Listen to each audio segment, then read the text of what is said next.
بسم اللہ الرحمن الرحیم۔ اس وقت ہمارے یہاں سرپنچوں کے چناؤ کا ماحول ہے، اس سلسلے میں چند باتیں عرض کرنی ہے۔ نمبر 1، ووٹ کی شرعی حیثیت کیا ہے؟ نمبر 2، ہم ووٹ کیسے دیں؟ نمبر 3، جو دعوے دار ہے، امیدوار ہے، اس کی ذمہ داری کیا ہے؟ نمبر 3، جو بڑے لوگ اثر و رسوخ والے کسی ایک امیدوار کی حمایت میں کھڑے ہوتے ہیں، لوگوں سے ووٹ مانگتے ہیں، ان کی ذمہ داری کیا ہے؟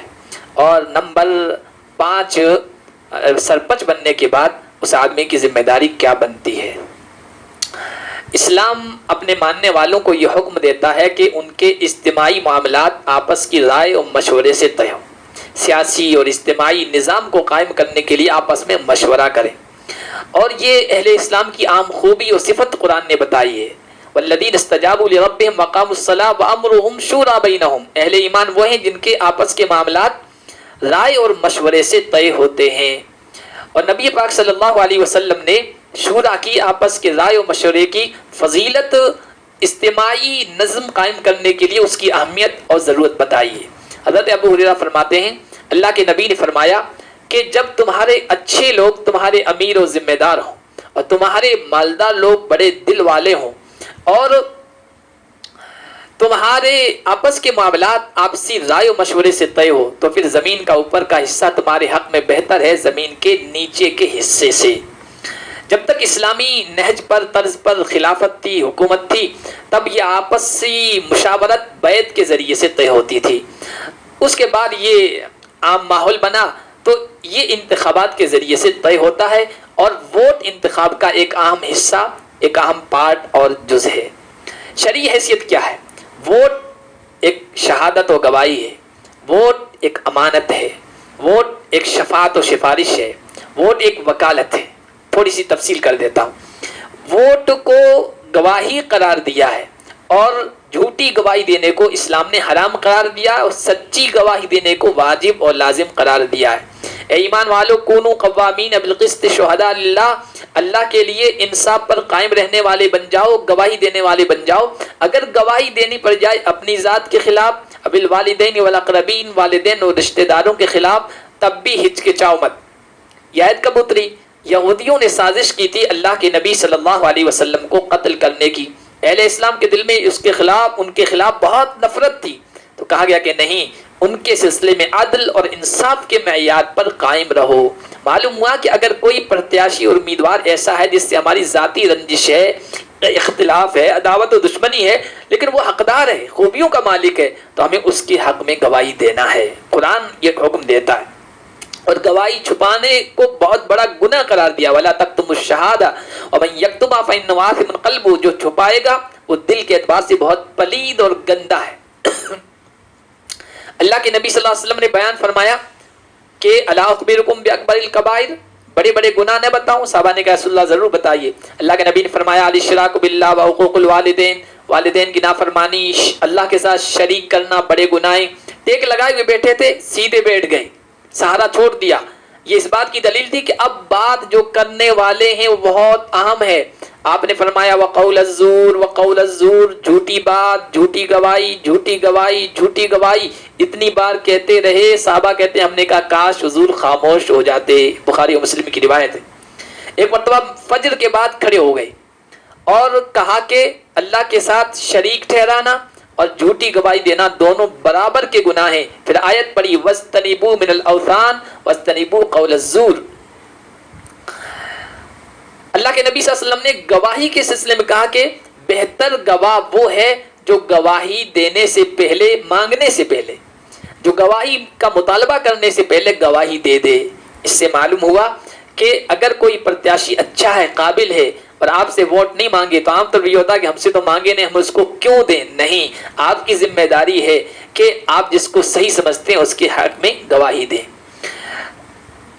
ووٹ ایک امانت ہے، آپ سے رائے و مشورہ لیا جا رہا ہے کہ یہ آدمی کیسا ہے، عہدے کے لائق ہے یا نہیں، اور جس سے رائے و مشورہ لیا جاتا ہے وہ امانت دار سمجھا جاتا ہے، المستشار مؤتمن۔ لہٰذا آپ صحیح آدمی کے حق میں رائے دیں۔ آپ اپنی ذاتی لالچ، غرض، مطلب یا ذاتی دشمنی کی وجہ سے کسی اہل کو ٹھکرائیں نہیں، اور نااہل کے حق میں رائے و مشورہ نہ دیں۔ اور ووٹ ایک وکالت ہے، یعنی آدمی اپنے معاملات میں اس ذمہ دار کو، امیدوار کو وکیل بناتا ہے. لیکن آپ کے اکیلے کا وکیل ہوتا تب تک تو ٹھیک تھا، کوئی نقصان ہوتا آپ اس کو برداشت کر لیتے. لیکن یہ جو عہدیدار امیدوار ہے، یہ پورے علاقے کا، گاؤں کا وکیل بنایا جا رہا ہے. لہٰذا اگر یہ لوگوں کی حق تلفی کرے گا، حق دبائے گا اور لوگوں کی حقوق کی پامالی کا گناہ اور بوجھ آپ کے اوپر بھی آئے گا. اسی طرح ووٹ ایک سفارش ہے. سفارش کے بارے میں قرآن کہتا ہے جو اچھی سفارش کرے گا، جس کی سفارش کی اچھا کام کرے گا تو آپ کو بھی ثواب، اور جو بری سفارش کرے گا اور وہ اگر غلط کرے گا تو آپ ان کے گناہوں میں برابر کے شریک رہیں گے. اب انہی باتوں کی روشنی میں دوسری بات طے ہو جاتی ہے کہ ہم ووٹ کس کو دیں. ووٹ اس کو دیں جو اہل ہو، جو لائق ہو، جو قابل ہو، جو غریب پرور ہو، جو فرض شناس ہو، جس کو اپنی ذمہ داری کا احساس ہو، جو قوم کی خدمت کا جذبہ رکھتا ہو، جو پڑھا لکھا ہو، جانکار ہو، حکومت کی اسکیموں سے واقف ہو اور اسکیمیں لانے کی صلاحیت رکھتا ہو اور لانے کے بعد مستحق لوگوں تک پہنچانے کا جذبہ رکھتا ہو. ایسے لوگ، شخص کو، امیدوار کو ووٹ دیں. اب جو دعوے دار امیدوار کھڑا ہے اس کی ذمہ داری کیا ہے؟ دیکھیے، وہ یہ دعویٰ کر رہا ہے لوگوں کے سامنے کہ اس عہدے کا میں قابل ہوں، لائق ہوں. دوسرا یہ دعویٰ کر رہا ہے جب یہ عہدہ مجھے مل جائے گا میں امانت اور دیانت داری کے ساتھ کام کروں گا. اگر ایسا ہے تو ٹھیک ہے، وہ خود اپنے بارے میں اچھی طرح سے جانتا ہے. اگر ایسا نہیں ہے، کچھ غرض مطلب اور ہے، تو پھر وہ یہ جان لے کہ وہ دوسرے لوگوں کا نقصان اور خرابی بعد میں کر رہا ہے.